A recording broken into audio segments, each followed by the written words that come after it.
Lame man healed. Peter and John are going to the temple at the time of prayer.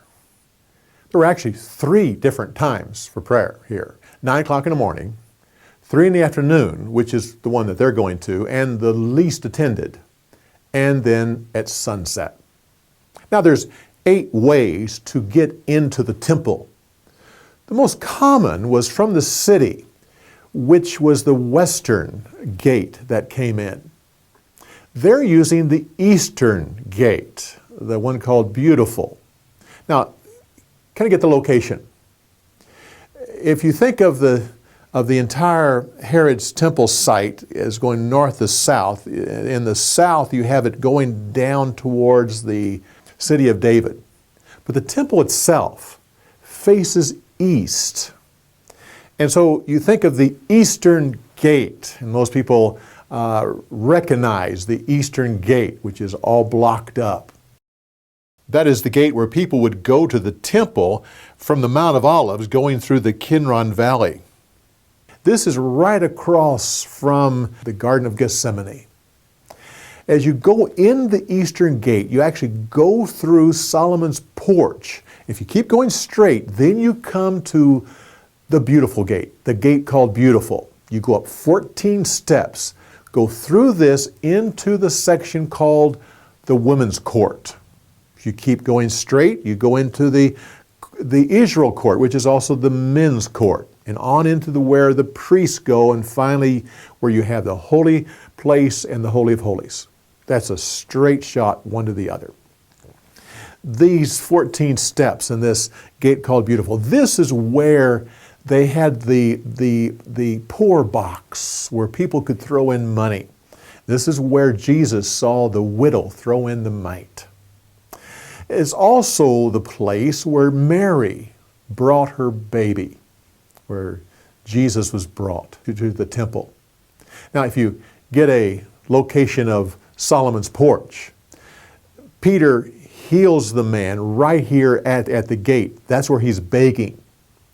But it's an entrance.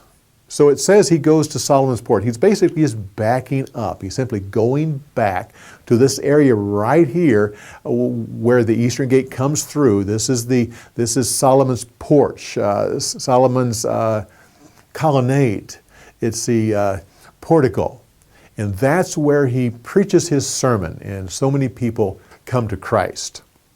And this is also the place where Jesus came when he was 12 years old, and this is where they question him, and where Joseph and Mary lost him for a while, and they came back to this place right here.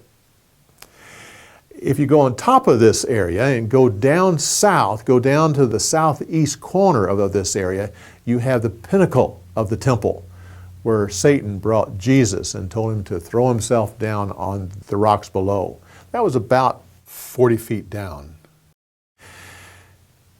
Think about these 2 trials. First of all, you have 50 days before, just before Passover, you had Jesus on trial. Now, 50 days later, Pentecost, and then now this is after Pentecost, you have Peter and John on trial. Everybody's there. They're at both. You have the guards at both. Here you have the captain of the guard. You have the Sadducees are at both of them, are kind of heading it up. You have the priests, both Caiaphas and Annas are at both. You have the council being called at both of them. You have a crowd at both of them. And you have Peter at both. But notice the difference. At the trial that Jesus was at, the crowd was crying, "Crucify him, crucify him." The Sadducees and the Pharisees had handpicked the crowd. They prepared it. They were energized by the crowd to do what they did. And yet, at the later crowd, at the other trial, you have them celebrating the resurrection of Christ, and that the council feared that there might be a riot. They were not energized by it. They were afraid of it. But you have Peter At the first trial, he wouldn't even confess Jesus in front of a young woman and a few men out in the courtyard. But here at this trial, he stands before Caiaphas and Annas and the council and talks bravely and professes that he has seen Christ risen from the dead.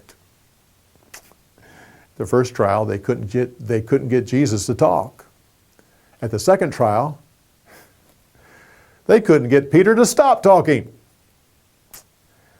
I imagine as he walks out of the council, heading back, don't know if this really happened, but I like to think that he thought back to after the resurrection when Jesus said, Peter, do you love me? Do you love me with that love that comes from God where you're willing to sacrifice your life?